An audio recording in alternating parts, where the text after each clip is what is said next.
Welcome to Had to Be There, the podcast that allows you to explore the world's greatest destinations through the stories of those who have been there. Here to ignite the wanderlust within, your host and favorite travel planner, Kelly Acevedo.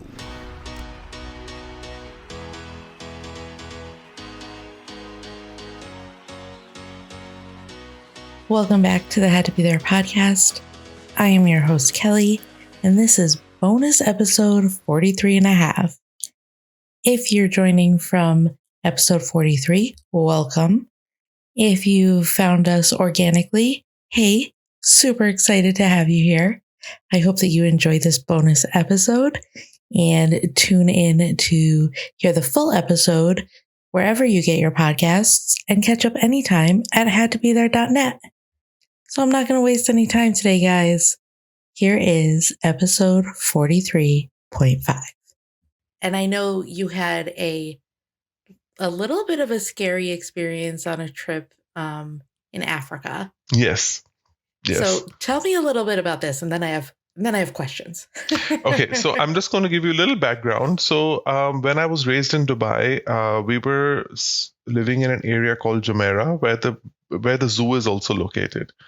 But back in the 80s, because there were not very many people in that area, every afternoon at about 4:30, I could hear the lion roar. Now that's important as the backstory of this story, as the backstory of this incident.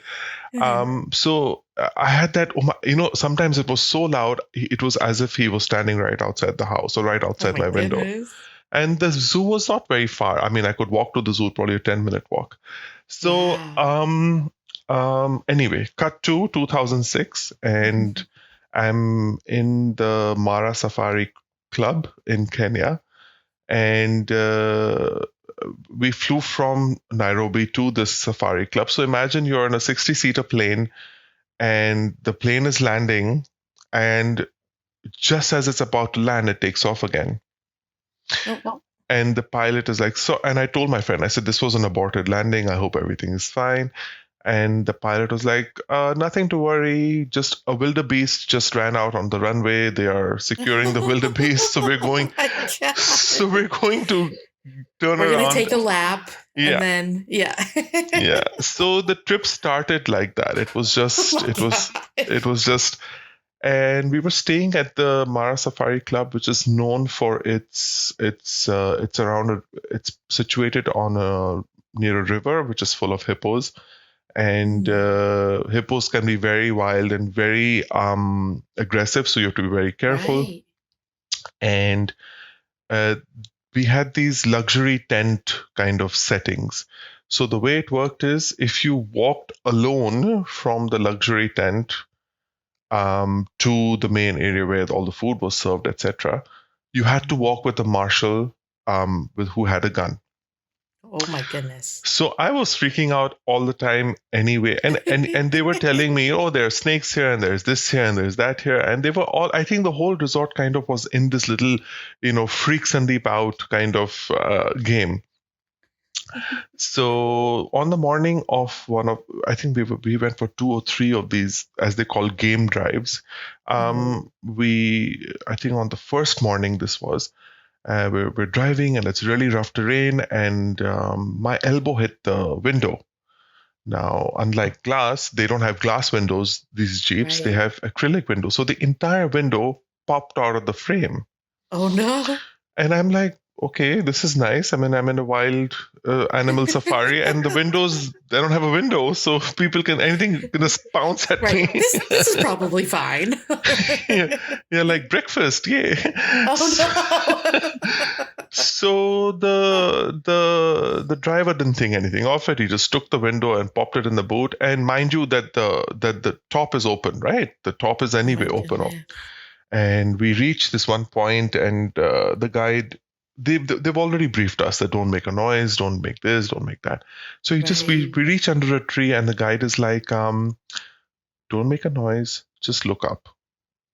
And we look up, and there's a tree branch right above the Jeep, and there is a puma or a leopard or jaguar, I can't remember, one of these really, really fast cats just lazily sleeping on the thing. Oh my God. And imagine, I have pictures of all this, but like I, mentioned that the camera was stolen. My bad. Oh, But that's sad. that's sad. I was like, take the camera. Just give me the, give me the.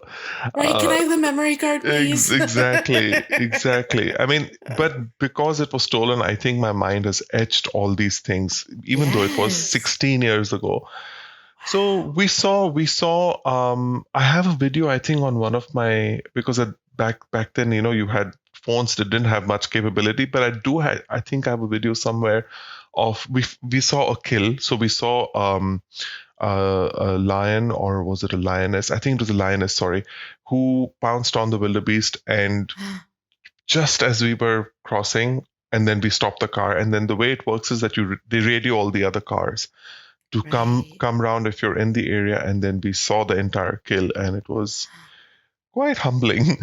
I bet. Oh my goodness. So we saw all the regulars, your giraffes and your swarms of wildebeests and your elephants, etc.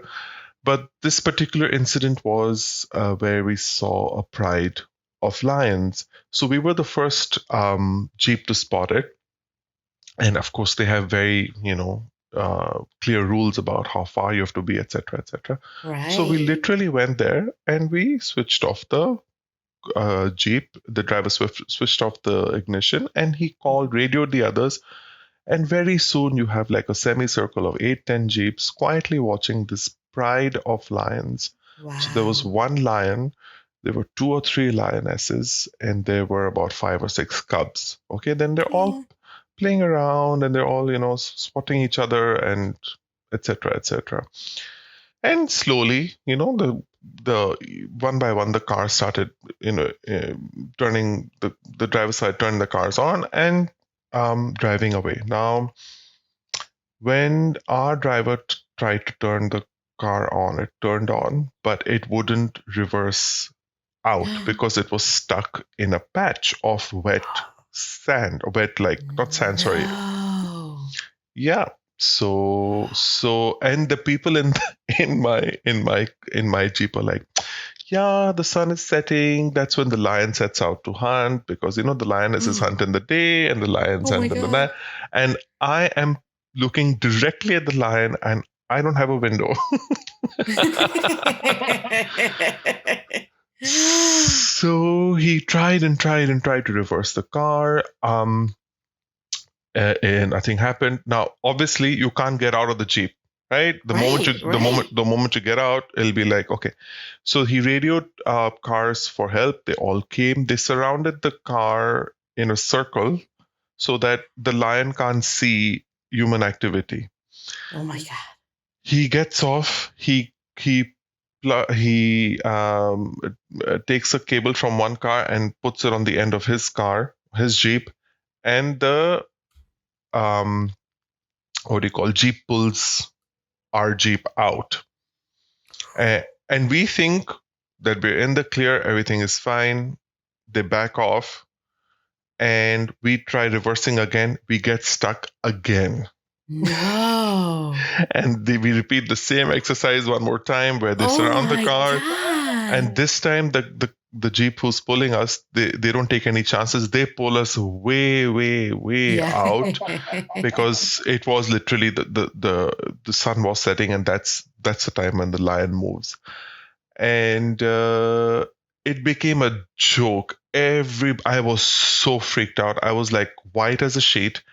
I was like, I bet. And when you psych yourself up, you're like, oh my God, I'm in danger, etc., etc. Right. And we went back to the resort, and all the people in the Jeep were like, are you okay? And then when we reached the lobby of the resort, are you okay? We heard what happened to you. Oh. It was a freak show. But having said that, imagine getting to spend so much time with the family, or whatever the pride you want to call it, of lions, and just see them in their natural habitat. And I wish the pictures were there. The way even they were sitting, like it was in a clearing around trees, which was then surrounded by mountain. So the clearing literally looked like as if it was their spot. Wow. Imagine like an amphitheater or like something. It was something like that. It was really stunning. And if you haven't done a safari, a wildlife safari, then definitely try one if you get a chance. Wow. Now, given what happened to you, or what almost happened to you, would you do that again? For sure. Really? But this time again, I wouldn't sit at the window. Right, you need a buffer friend. You got to keep that buffer friend. Yeah. So I'll keep people on each side. So, If you enjoyed this episode, the best way to show your support is to rate or review us on whatever platform you're listening. And if this episode left you feeling like you just had to be there, reach out to Kelly to start planning an adventure of your own. Don't forget to follow us at HadToBeThere203 on Instagram, Facebook, and Twitter.